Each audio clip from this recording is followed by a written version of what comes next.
Hello, English learners! Welcome to the first episode of the English Ears podcast. I'm your host, Hazel. And I'm Jay. I'm learning English, and I'll be joining Hazel today for this first episode. This podcast is for English learners who want real conversations about what learning the language actually feels like. Confusing, funny, and different for everyone. Whether you're just starting or already on your way, we hope these episodes help you feel more relaxed and more connected to the language. All right. So, Jay, what are we talking about today?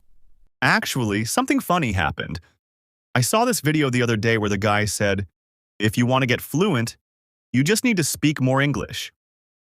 That's it. That sounds simple. Did you try it? Yes, I did. I stood in front of a mirror and started talking to myself. I said, "Hello, my name is Jay. I am..." And then I forgot what I wanted to say. My mind just went blank. I started to feel nervous, even though I was completely alone. That happens to so many people. Speaking is not easy when you feel unsure or uncomfortable. And sometimes, advice like, just speak more, makes people feel like they are not trying hard enough, when actually, they are doing their best. Yes, exactly. After that, I felt like maybe I was doing something wrong. But later, I thought, what if that advice simply does not work for me? What if it works for some people, but not for everyone? I think that is the perfect place to begin today's topic. Let's begin with this idea. Just because something helped one person improve their English does not mean it will help everyone in the same way. That is very true. We all have different ways of learning. Some people are very confident. Some people have a lot of free time. Others are shy or very busy or just starting to learn. Yes, but even with all those differences, people still repeat the same advice. Speak every day, turn off subtitles, read English books, think in English. It is like they are reading from the same list. But what if I try one of those things and it does not work for me?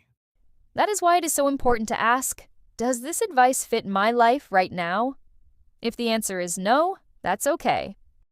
Let's start with the first piece of advice we mentioned earlier. Just speak more. Yes. On the surface, it seems helpful.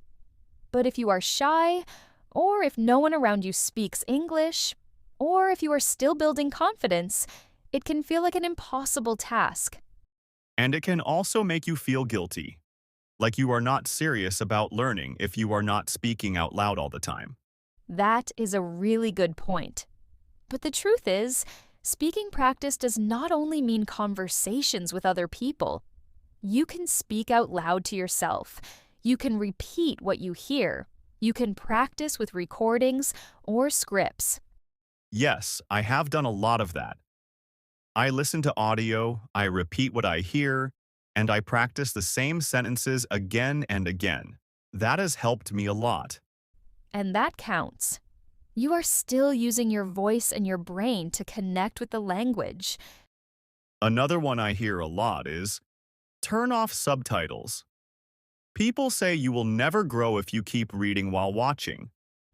Yes, I have heard that too. But I think subtitles can be very useful, especially at the beginning. When I watch without subtitles, I miss so much.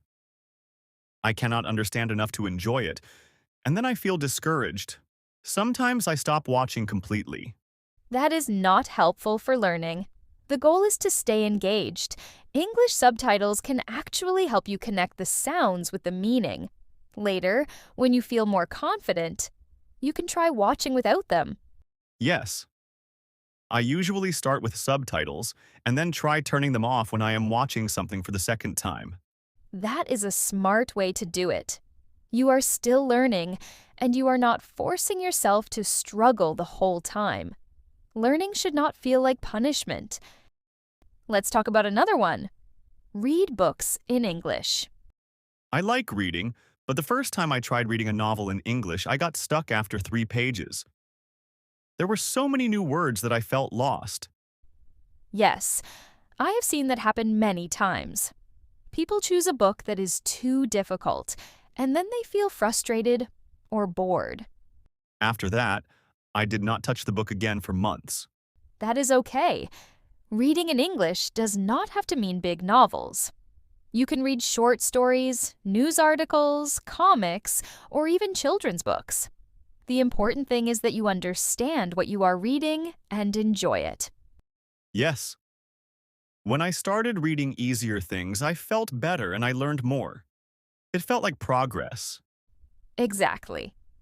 Learning is not a race.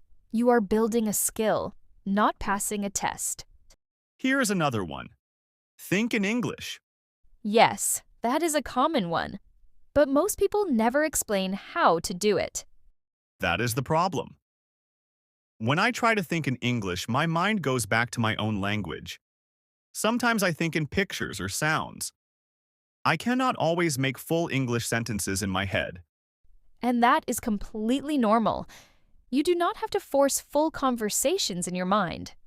A good first step is to notice small things in English, like single words. So for example, I could think, coffee, window, tired, or where's my phone? Exactly. That builds awareness. Over time, your brain will start to use more English naturally. So all of this advice we hear, they are not wrong, but they are not always the right match for every person. And that is okay. You are allowed to say, "This does not work for me right now." You are still learning. You are still growing. Try things. Notice what helps. Keep the things that feel good. Let go of the things that don't. There is no need to feel guilty. You are not lazy. You are just learning in a way that fits you. That's a wrap for today's episode. Thank you for spending your time with us. We truly appreciate you being here.